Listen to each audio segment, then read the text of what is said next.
In the mid to late 70s, Norwegian runner Greta Weitz became an astute talent in the 3,000 meters, setting the world record at one point and winning an international title at the 1977 IAAF World Cup. By 1978, though, she had slowly started to make the transition to road racing by entering the New York City Marathon for her debut, winning by over 9 minutes and setting the new world record by over 3 minutes. There was no question Weitz was designed for the longer distances.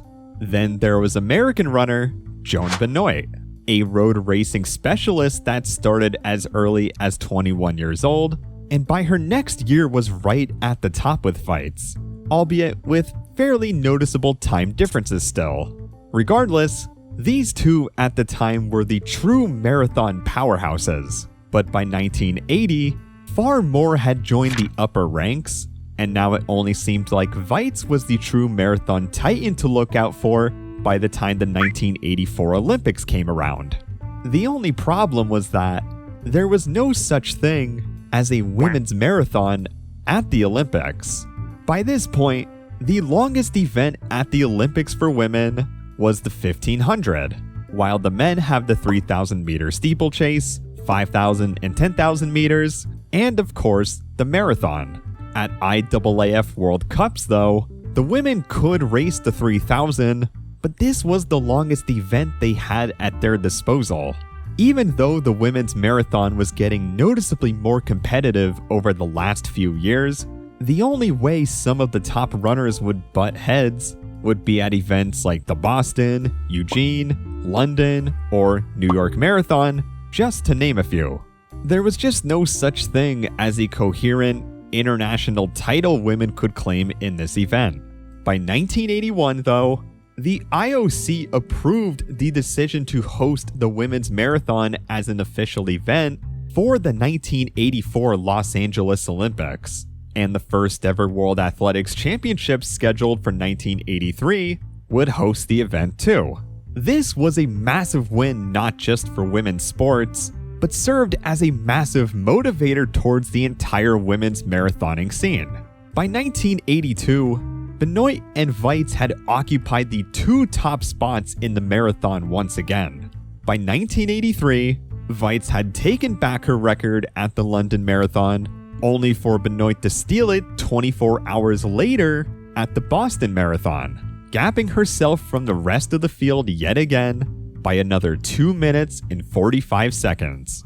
Unfortunately, the showdown between Weitz and Benoit would have to be on standby because Benoit simply didn't show up to the World Championships in Helsinki, and Weitz would take the first ever World Championship gold in the women's marathon. Once the Olympic year approached, major marathons went noticeably vacant between both sides now, as the only races pro marathoners had to focus on now were the Olympic trials for some, and for others, just the Olympics themselves. With the American trials set to happen on May 12th, fans were beyond worried when they found out that Benoit had undergone arthroscopic knee surgery, a procedure that even today takes about 6 weeks at least to recover from. Some had suggested offering her a bye to the Olympics given her status as a world record holder, but given the lack of precedent for this, there really was no choice for her but to show up and qualify through conventional means if she wanted to go through. In the week leading up, articles began coming out confirming that Benoit would indeed be ready at the line, and in an impressive turn of events, she cleanly won the entire thing in 2:31. With about less than 3 months to prepare, Benoit had ample time for her face-off against Weitz, as the two would go head-to-head for the very first time ever in Benoit's home country in Los Angeles, California. It's a long way to go, but they're going to make sure they're back to that line. And there you go. The first ever Olympic women's marathon. While Weitz and Benoit were the main gold medal contenders, there were plenty of other names that were just as capable of hanging with them on the right day. Given it's the middle of August and we're on the west coast of the United States, it's no surprise that these conditions are not the most ideal for a marathon. With the race time at 8 a.m., 64 degrees and a good bit of humidity will be the coolest these athletes will feel, with a steady rise to the mid-70s by the end. This set the stage for a very tactical marathon, and at the start, it's obviously very bunched up with a few running their own race. However, the leader is through the first mile in 5:25, and given the pack is not far behind, they're essentially on world record pace in these fairly rough conditions. After 2 miles, the broadcast cuts to a commercial break, and by the time the race is back on, Benoit is all of a sudden way out in front. It's no secret she's a front runner to the core, but to do it 2.5 miles into a race as prestigious as the Olympics in this weather was a risky move to say the least. She also didn't even stop at the first water station either. Regardless, the race had actually settled quite a bit with a 17:44 3-mile split, but Benoit takes note of this and starts to pick it up again with a 5:40 split at mile 4 and a 5:38 mile at number 5. On a downhill section at mile 6, she splits a 5:17 to widen the gap to the point where the chase pack is barely within frame. In this chase pack, American runner Julie Brown starts to try and emulate Benoit's style by striding away from said group, but for now, they still remain relatively close to their heels while they try and figure out just how they're going to catch Benoit. By 10 miles, Benoit had been able to bring the average pace down from 5:55 per mile to 5:33, and we're not even halfway through the race yet. One of the commentators noted that by the 12-mile point, she had a 78-second lead on the rest of the field, meaning she almost has an entire 400 meters on the most stacked marathon field you could ask for. With a 1:11.54 halfway split for Benoit and a consistent set of fast splits, world record pace is strangely enough in the question again at this point in time. By mile 17, the chase pack does dwindle drastically down to just 5 women left. But to say they're making up any ground at this point would be disingenuous, as Benoit throws down a 5:15 just to make sure she's covering any and all potential moves from the veterans behind her. At mile 19, 3 women are left surviving in the chase pack, all of which are potential medal favorites, but only 2 out of this trio unfortunately can go home with some hardware. Weitz and Christensen begin to enhance the gap from Mota, with Weitz pulling away just a bit more. But in terms of doing any catching up, 2 seconds is about as much as Weitz can squander at this final, brutal stage of the race. Benoit begins to display her first signs of notable fatigue at mile 21, as her overall pace does begin to stagnate, but by no means is she in any danger of drastically slowing down. Weitz has officially moved up now to a comfortable second, but the quest for the bronze is a bit unsure at the moment, as Christensen did appear to be struggling not long before.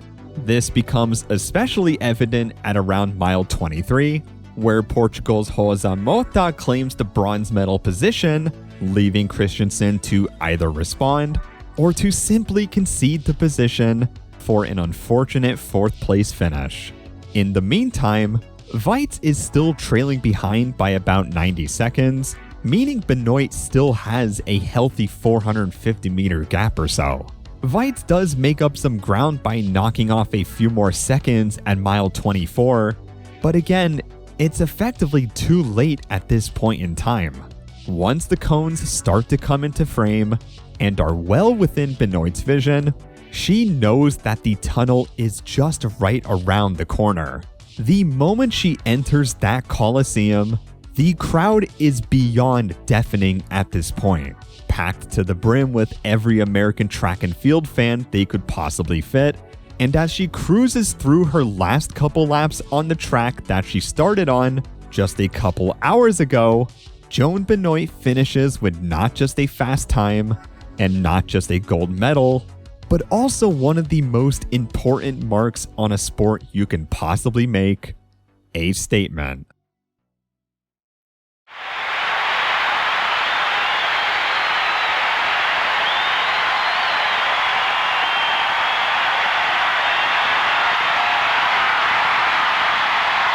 She has done it. Joan Benoit, the winner of the first ever Olympic women's marathon. There were doubts before the Olympic trials, and it took me about 4 weeks after the Olympic trials to realize what I had done. And to this day, I still don't know how I managed to qualify for the Olympic team. It really hasn't bothered me at all. I've had a few minor aches and pains, but that comes with the typical marathon training. Well, it's a great moment for you, a great moment for women runners, a great moment for women athletes, and a great moment for women in general. Our congratulations to you and everyone else who's helped you to this level. In perhaps the most dominant fashion humanly possible, and in far, far less than ideal conditions, Joan Benoit wins the first ever Olympic women's marathon in the third fastest time in history. To pull away from a field like this in such a cutthroat manner so early on, concerns of all kinds were raised given how unorthodox this strategy was. But her unabashed attitude towards racing reigned supreme yet again, and this performance will be revered as one of the most gutsy and impressive marathon performances in athletics history. Benoit's career was far from over though, as while she did not participate at another Olympics since this, her racing longevity is perhaps one of the most impressive on record for any women marathoner ever. Following her 1984 Olympic gold, Benoit would enter the 1985 Chicago Marathon against Christensen and Mota. She would win by about a minute 45 and set the American record that would last for almost 2 decades before Dina Castor broke it in 2003. Unfortunately, this would be the apex of Benoit's career in terms of a raw performance standpoint, as injuries would plague the latter parts of her professional career, but it doesn't quite stop here. By the time the 90s came around, Benoit was still showing up to a major marathon, placing in the top 6 every chance she got, and even winning the Columbus Marathon entirely.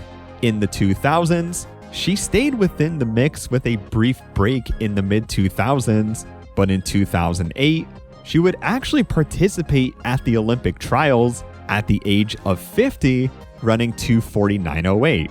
Benoit continued to defy the odds in her 50s, still placing very well at major marathons, and even setting a couple age world records in the process. Her most recent races recorded were from 2019, where she ran 3:05 in the Boston Marathon and 3:02 in the Berlin Marathon at the age of 62. The 1984 Olympics Women's Marathon was a crucial stepping stone for women's distance running as a whole. It showed that there was a highly competitive, motivated, and beyond talented field that were more than willing to put on a show and grind those 2+ hours to the best of their abilities. It also was coincidentally one of the most theatrical and gutsy wins seen in marathon history, as Joan Benoit's aggressive strategy was such a unique and satisfying victory to witness. And it goes without question that the emotional rush everyone felt in that stadium when she came back to the track in first place was a feeling like no other. Women's distance running has come a long way since then, and there's so much more running to be had, but until then, this has been the story of the 1984 Olympics Women's Marathon, and thanks for watching. Thank you to all my patrons for supporting the channel, and if you want to support the channel for more track and field content like this, come on over and become a patron. Drop a sub, and check out my other links below. I'll see you on whatever video I upload next, and take care.